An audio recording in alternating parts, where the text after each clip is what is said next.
오늘은 세례 요한의 출생이라는 제목으로 말씀 나누려고 합니다. 이제 대림절 벌써 두 번째 주일이 됐습니다. 우리 누가복음 1장부터 누가복음 2장까지 예수님의 출생까지 성탄절까지 말씀을 이렇게 보면서 우리 하나님께서 어떻게 준비하시고 또 대림절을 우리가 어떻게 보내야 되는지 오늘 말씀을 통해서 배우고자 합니다. 오늘 본문은 2000년 전 이스라엘 한 가정에서 일어난 일을 소개하고 있습니다. 이 가정은 하나님의 성전에서 사역하는 것을 사명으로 갖고 있는 부부입니다. 이 부부가 하나님의 종으로서의 삶을 살 때에 먼저 이 남편은 아비야 반열의 제사장으로서 사가랴라고 물려집니다. 이 이름의 뜻은 하나님이 기억하신다라는 뜻을 갖고 있습니다. 또 그 아내 엘리사벳, 이 엘리사벳은 아론의 후손으로서 하나님은 나의 약속이다라는 뜻을 가지고 있습니다. 이들 부부는 경건한 가정에서 태어났고 경건한 가정을 이루고 있는 사람들이었습니다. 가문과 배경도 좋았지만 신앙적으로도 귀한 믿음을 갖고 있는 사람들이었습니다. 더구나 6절을 보면 이 두 사람이 하나님 앞에 의인이니 주의 모든 계명과 규례대로 흠이 없이 행하더라. 아멘. 너무도 귀한 부부인 것으로 보여집니다. 이 두 사람은 결혼한 부부로서 하나님 앞에 의인이다라는 칭송을 받습니다. 또 모든 계명과 하나님이 명령하신 대표적으로 이 십계명과 율법을 잘 지킨다라고 말씀하고 있습니다. 그 명령을 하나도 빠짐없이 다 지켰다라는 것입니다. 그 다음으로 규례라는 단어가 나옵니다. 이 규례도 지킵니다. 우리가 몇 개의 그 계명을 잘 알고 있습니다. 그 모든 그 계명과 함께 규례가 있는데 이 규례는 당시 구전에 의하면 613개의 규례가 있었다라고 합니다. 이 모든 것을 흠없이 행했다. 여기서 흠이 없다라는 표현은 그들이 완전 무결하다라는 것은 아닙니다. 하나님께서 이렇게 칭찬해 주실 정도로 이들이 순종하고 그 말씀을 지켰다. 또 하나님이 인정해 주시고 그만큼 기뻐하셨다라는 뜻입니다. 규례라는 말은 명령은 아니지만 하나님이 옳다고 여기시는 것들이다라는 것입니다. 이 613개의 규례를 전부 지켰습니다. 이게 한두 가지가 아니라 이렇게 많은 것을 지킨다라는 것은 대단한 사람이라 할 수 있습니다. 이런 가정에 하나님이 복을 주셔야 하는 것이 너무도 당연한 가정입니다. 그런데 이 가정에도 문제와 어려움이 있었습니다. 7절을 보면 엘리사벳이 잉태를 못함으로 그들에게 자식이 없고 두 사람의 나이가 많더라라고 되어 있습니다. 하나님 안 믿는 사람들도 자녀 잘 낳고 길고 잘 사는데 의인인 하나님 앞에서 흠이 없다라는 규례를 다 지키는 모든 것에 순종하는 그들이 자녀가 없다라는 것입니다. 이해할 수 없는 일이 생긴 것입니다. 더구나 아이를 가질 가능성은 거의 희박하다라는 말씀이 나옵니다. 7절에 두 사람의 나이가 많더라라는 것은 가임 기간이 지났다, 불가능하다, 아이도 없는데 나이까지 많이 있다, 이제 아이를 가질 가능성이 굉장히 희박하다, 가정에 있어서 큰 어려움이요 또 문제다라는 것입니다. 그 당시 유대인들은 결혼한 여인이 자식을 낳지 못하는 것은 최대의 죄로 여겼고 큰 수치로 여겼으며 그것을 하나님의 징계로까지 간주했습니다. 죄가 많아서 벌을 받는다라는 생각을 가질 정도였습니다. 더구나 제사장이 아들이 없다라는 것은 복도 없는 사람이 어떻게 하나님의 복을 베푸는 제사장이 될 수 있을까 해서 제사장직을 수행하는 데에도 많은 어려움이 따랐을 것으로 추측이 됩니다. 당시 모든 유대인들은 앞으로 유대인을 통해서 메시아가 탄생할 것을 꿈꾸고 있었습니다. 그래서 누구나 아들을 갖기를 기도하며 기대했습니다. 혹여 내가 낳은 아들이 메시아일지 모른다는 기대감 때문에 그랬습니다. 그러나 아들이 없다라는 것은 꿈조차 꿀 수 없다라는 사실입니다. 이 제사장 가문의 메시아에 대한 그 기대조차 할 수 없다. 얼마나 비참한 마음이 들었을까요? 지금이나 그전이나 사람들 모이면 자식 자랑하고 또 손주 자랑하는 게 당연합니다. 자기 자녀 이야기하는데 이 부부들은 할 말이 없었을 것입니다. 이 가정의 큰 고민거리요 시험거리가 아닐 수 없었을 것입니다. 여러분 이 같은 상황에 처했다면 여러분 어떠시겠습니까? 잘 믿었다고 자부했는데, 말씀대로 살았다고 여겼는데, 기도 생활 게을리지 않고 정말 열심히 했는데, 그런데 그럴 때 사람들은 믿음이 무엇인가 의문을 갖게 됩니다. 이 직분이 내게 무슨 의미가 있는가라는 생각을 하기도 합니다. 사람들의 마음은 참 간사합니다. 자기 마음에 동요가 일기 시작을 하면 뭐든지 뒤집기 시작합니다. 그러나 참 믿음의 사람은 뒤집어지지 않습니다. 이것 또한 하나님이 내게 주시는 또 다른 길이다라고 받아들입니다. 하지만 믿음 없는 사람들은 하나님을 비난하고 하나님이 없다라고 말합니다. 그리고 아파하고 그리고 자기 스스로 쓰러지게 됩니다. 이 사가랴와 엘리사벳, 수많은 사람들의 수군거림과 비난 가운데서도 그들은 자신의 믿음을 지켰습니다. 이 믿음을 지키는 것 정말 귀한 것입니다. 쉽지 않은 일입니다. 주변 사람들이 이렇고 저렇고 비난하고 수군거리는 그것을 감당하기가 그리 쉽지는 않습니다. 자신들의 사역을 충성스럽게 그럼에도 불구하고 감당을 하며 경건하다는 그 말, 이들의 모습을 보면 경건하다라는 말이 절로 나옵니다. 그 어려운 가운데서도 그들은 열심히 하나님께서 주신 그 사명을 감당합니다.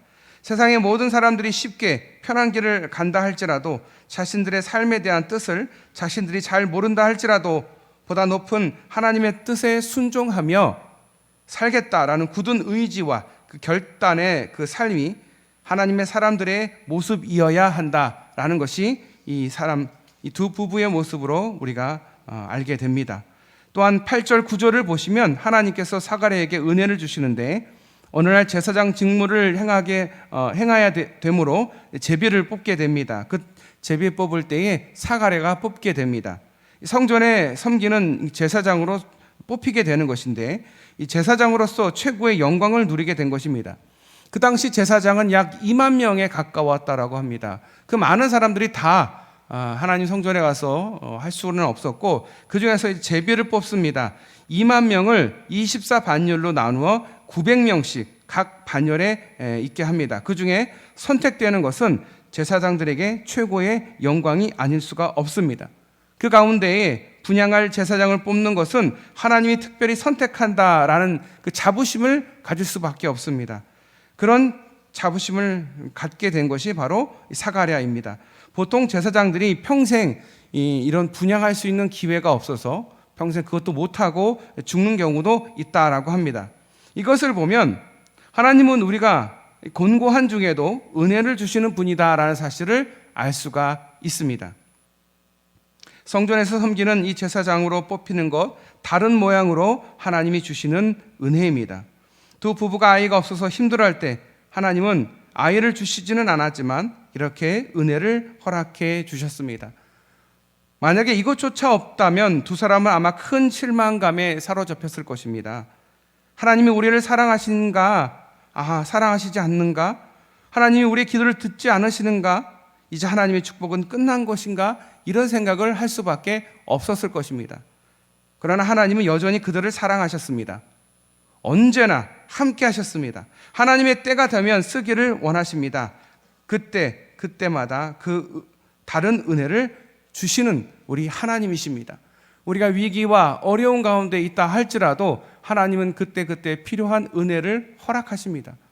하나님은 우리를 사랑하십니다. 끝까지 사랑하십니다. 내가 힘들 때 하나님 어디 계신가 라고 생각할 수도 있습니다. 내 기도를 들어주시지 않는 것 같아서 속상할 때도 있습니다.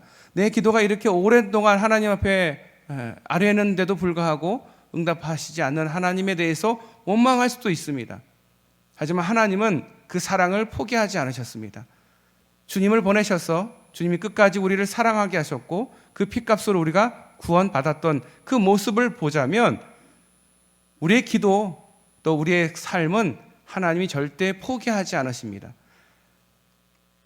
그 하나님이 어려운 가운데서도 이들에게 은혜를 허락하신 것입니다. 이제 사가랴가 제사장으로 뽑히는 것은 은혜의 시작에 불과하지 않았습니다. 그의 기도의 응답 11절부터 13절을 보면 11절에 주의 사자가 그에게 나타나 향단 우편에 선지라. 12절에 사가랴가 보고 놀라며 무서워하니 13절에 천사가 그에게 이르되 사가랴여 무서워하지 말라. 너의 간구함이 들린지라. 내 아내 엘리사벳이 네게 아들을 낳아 주리니 그 이름을 요한이라 하라. 이 성전에서 분향을 하는데 하나님의 사자, 하나님의 천사가 나타났습니다. 깜짝 놀라 무서워하는데 너무나 놀라운 소식을 전합니다. 너의 간구가 들린지라. 내 아내 엘리사벳이 내게 아들을 낳아 주리니 그 이름을 요한이라 하라라고 말씀하십니다.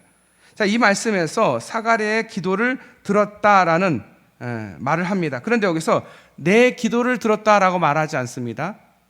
내 간구함이 들린지라라고 말합니다. 두 가지 사실입니다. 기도라는 그 말은 모든 기도를 통틀어서 하는 가장 큰 단어인데 그 중에서 간구라는 단어가 있습니다. 이 간구는 특별한 제목을 가지고 하는 기도를 말합니다. 그러니까 사가랴가 특별한 기도 제목을 가지고 기도하는 그 간구가 있었다라는 거예요.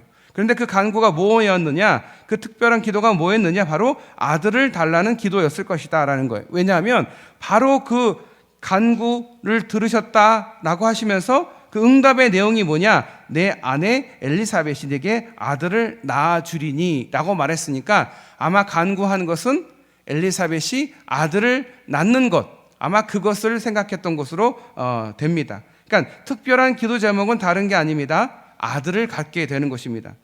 나의 간구함을 지금까지 계속해서 들어오고 있었다. 참 대단한 말씀 아닙니까? 하나님께서 그 기도를 처음부터 끝까지 다 들으셨다는 거예요. 처음 기도할 때부터 지금까지 하나님이 사가랴와 엘리사벳의 기도를 다 듣고 계셨다. 그러니 응답이 없었던 것은 적어도 못 들어서 응답을 안 한 것이 아니다라는 거예요.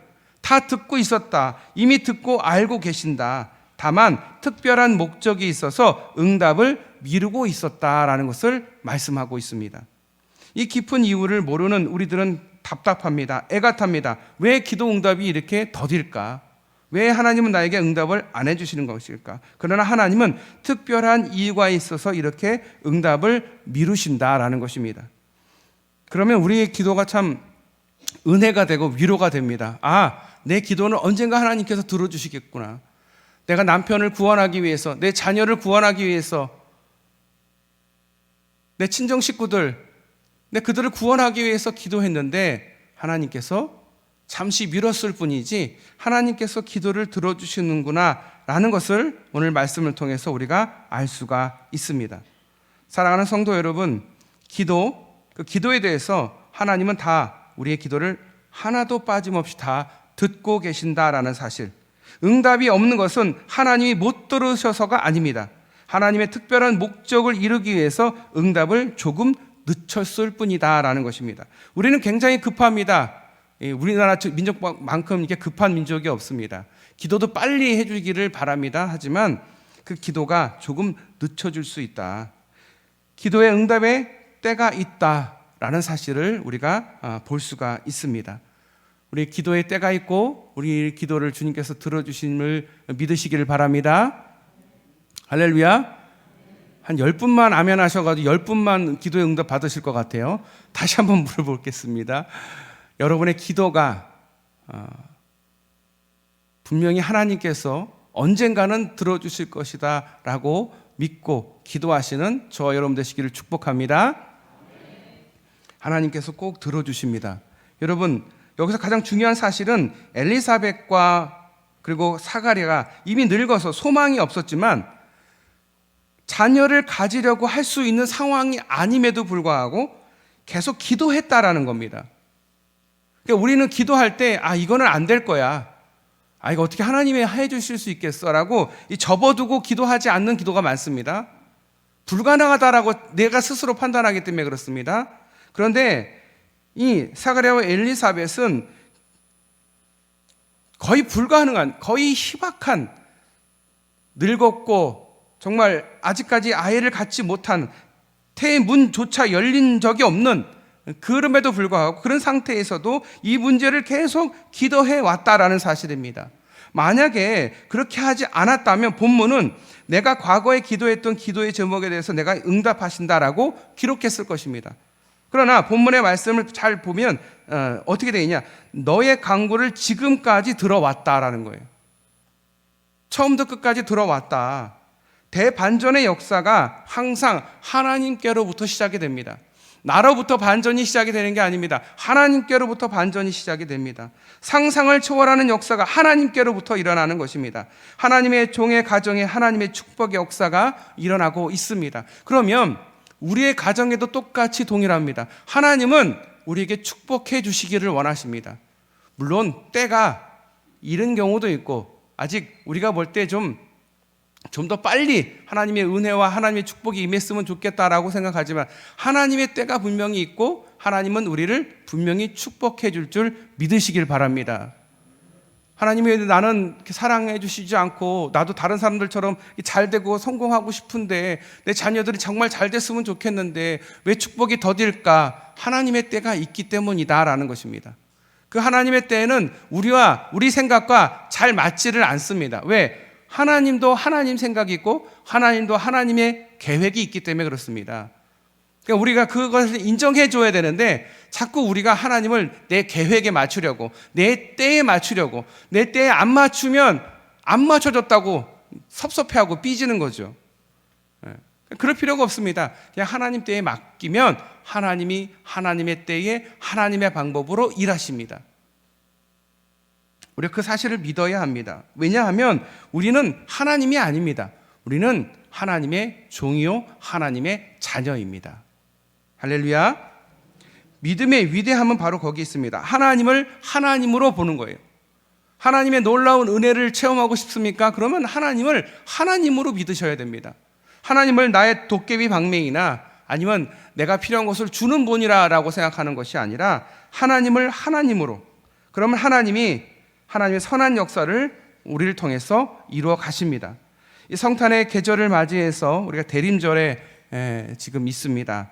주님의 오실 날을 기대하고 있습니다. 올해는 25일이 주일이면서 동시에 성탄절이어서 굉장히 귀하고 감사한 것 같습니다. 우리가 곧 있을 이 성탄절을 우리 사가랴와 엘리사벳처럼 기도하면서 경건한 신앙생활로 우리 주님의 오심을 기다리는 저와 여러분 되시기를 축복합니다. 하나님이 이 땅의 선한 역사를 이루어 가시는 도구가 경건한 신앙에서부터 시작이 됩니다. 우리가 하나님 앞에 쓰임 받기 위해서는 하나님 앞에 경건한 삶을 살아가는 모습이 비춰져야 합니다. 하나님의 아들 예수 그리스도의 탄생 소식은 바로 이런 가정에서 태어날 요한에 의해서 이 세상에 전해집니다. 우리가 주님을 만나는 이 통로는 오직 하나입니다. 거룩함으로 우리의 삶을 무장하는 것입니다.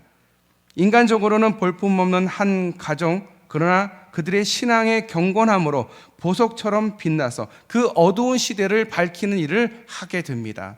주님의 오실 그 길을 예비하는 세례 요한이 탄생하게 되는 것입니다. 세례 요한의 탄생 예고는 이미 하나님의 계획하심 가운데 있었습니다. 그들의 가정의 경건함을 보셨기 때문에, 그 가정의 기도를 들으셨기 때문에 주님이 일하셨습니다. 우리가 주님 앞에 이렇게 경건하게 주님 앞에 기도하며 신앙생활을 정말 주님 앞에 기쁨으로 할 수 있는 저와 여러분 될 수 있기를 축복합니다. 2022년 이 대림절을 맞이하는 여러분들은 사가랴와 엘리사벳의 경건한 믿음을 본받아 하나님의 선한 도구로 사용될 수 있기를 주님의 이름으로 축복합니다. 기도하겠습니다. 하나님 아버지 감사합니다. 올 2022년 우리 태장교회가 창립 59주년을 맞이했습니다. 다 주님의 은혜요 또 주님의 사랑입니다. 또 우리 성도들의 눈물로 드린 그 기도와 또 예물의 힘입니다. 주님께서 우리의 기도 들어주시고 또 이 교회를 끝까지 붙들어 주시옵소서. 사가랴와 그 엘리사벳의 그 경건한 가정을 보면서 우리도 그 경건한 가정 되게 하여 주시고 또 주님 앞에 항상 포기하지 않고 기도하는 가정들이 되게 하여 주시옵소서. 그래서 하나님의 선한 도구로, 하나님의 축복의 통로로, 하나님의 편지로 쓰임 받게 하여 주시옵소서. 우리 사랑하는 성도들의 가정마다 주님께서 은혜를 부어주시고 축복하여 주시기를 간절히 소원하며, 또한 엘리사벳과 사가랴가 주님 앞에 기도 응답 받았던 것처럼 우리 사랑하는 성도들의 가정에도 그런 기도의 응답이 있게 하여 주시옵소서. 우리를 사랑하시고 우리를 구원하신 예수님의 이름으로 간절히 기도드리옵나이다. 아멘.